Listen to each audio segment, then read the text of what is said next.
Well, this is probably going to be a nice short video. I mean, how many historical inaccuracies could they possibly fit into just 7 minutes?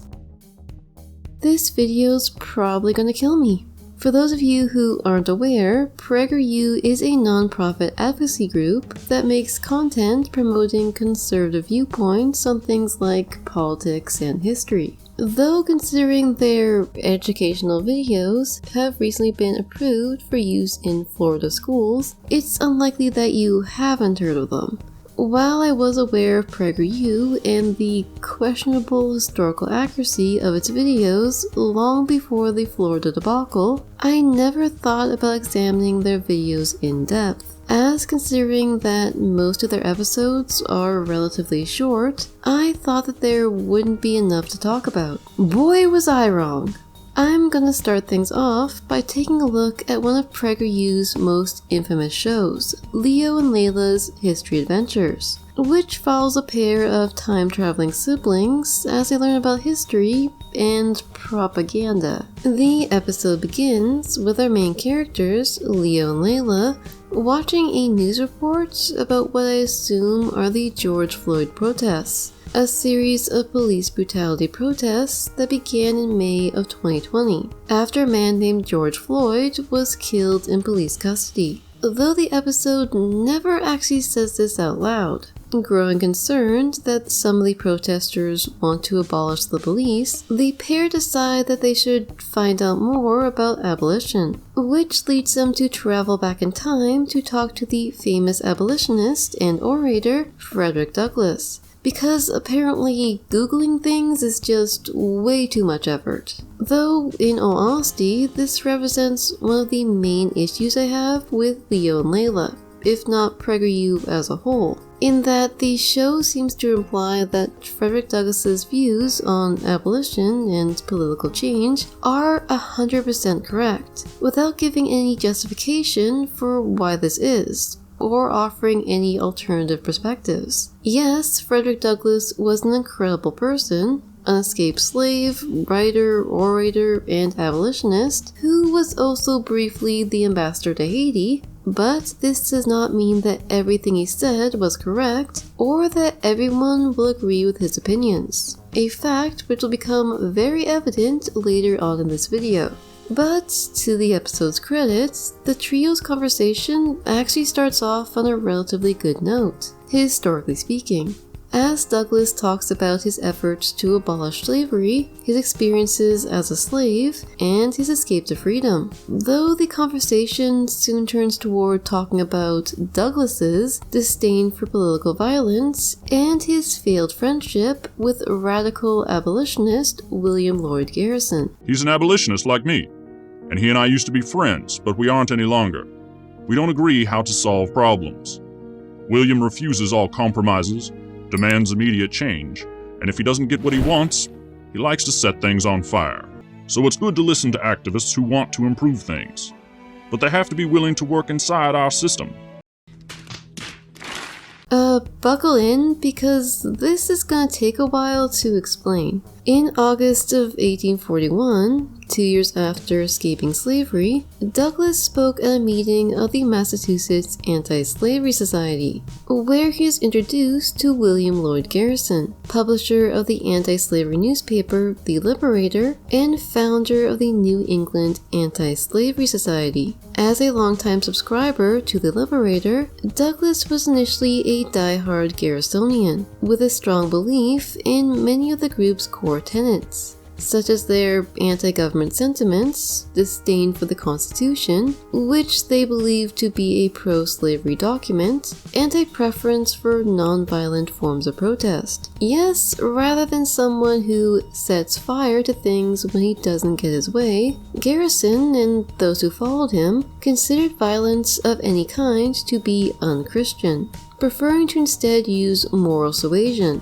influencing change by appealing to people's sense of morality. That being said, Garrison did burn a copy of the Constitution on July 4th, 1854, though this was done to demonstrate his problems with the documents, rather than to incite any violent action.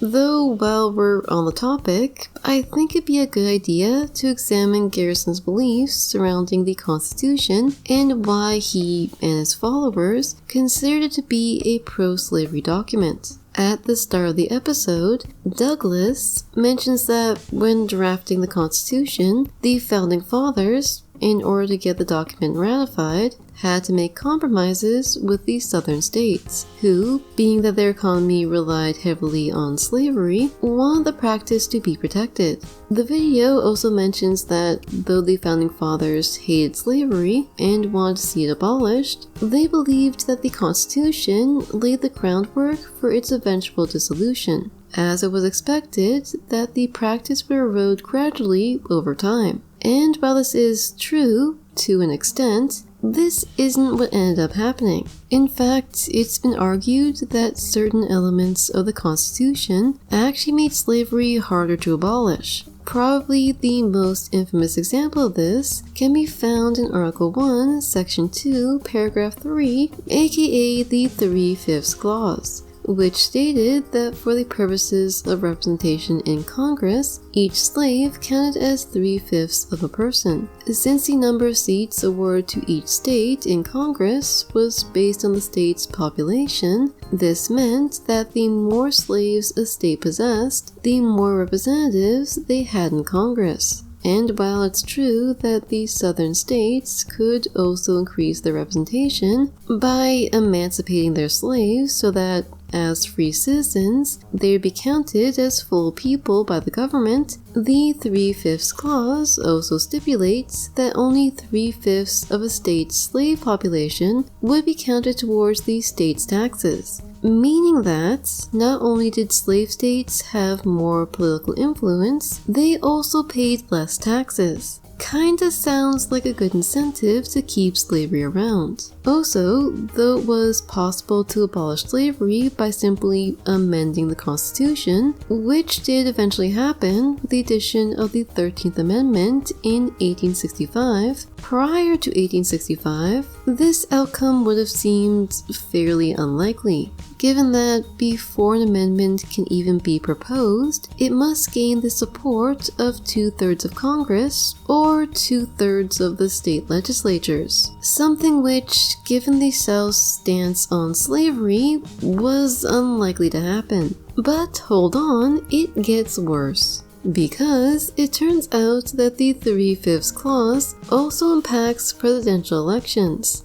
Because the southern states had a smaller population of voting citizens than the northern states, they were worried that a popular vote was likely to favor the northern candidate. So it was decided that presidential elections would be determined through the Electoral College, a system where, rather than voting for an individual candidate, each state would be awarded a number of electors in relation to the number of representatives it had in Congress. So instead of choosing a candidate individually, voters would instead be electing the candidate that their electors would vote for. This of course meant that the states with more congressional representation, aka the slave states, received more electors, making it easier for them to sway the vote in their favor. Taking this all into consideration, it's understandable why Garrison and his followers believed that abolishing slavery through constitutional reform was essentially a lost cause. And while it's true that Garrison's opposition to the government got a bit extreme, as he came to believe that an end to slavery could only be achieved by dissolving the Union, he was fully in favor of both Lincoln and the 13th Amendment. But if Garrison wasn't quite the pyromaniac that Prageru made him out to be, then why did he and Douglass end up growing apart?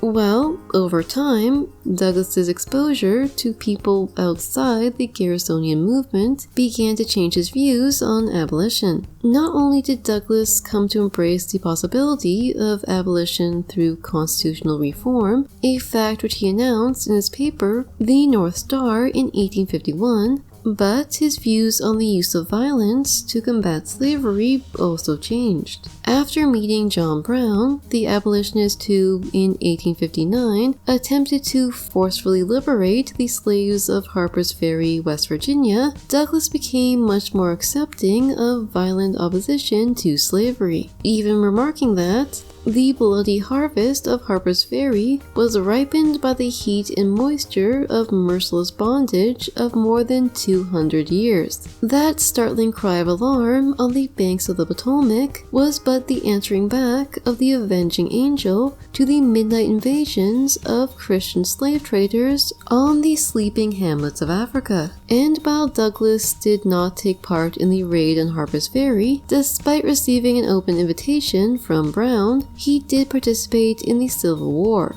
by recruiting African American soldiers for the Union Army. So, by misrepresenting information, Prageru essentially destroys their own argument. As in 1852, when the episode is set, the real Frederick Douglass would have been much more accepting of the use of political violence to combat slavery. The events of the episode also take place 2 years before Garrison burned the Constitution in 1854. But considering they had to make the story fit their core message of political violence bad, working within the system good, it's understandable why they decided to alter the timeline and omit certain details. Placing the episode in 1852 also allowed them to avoid talking about the Civil War, because it's difficult to preach the superiority of peaceful reform while acknowledging that people literally fought a war over emancipation, a decision which has led me to give this episode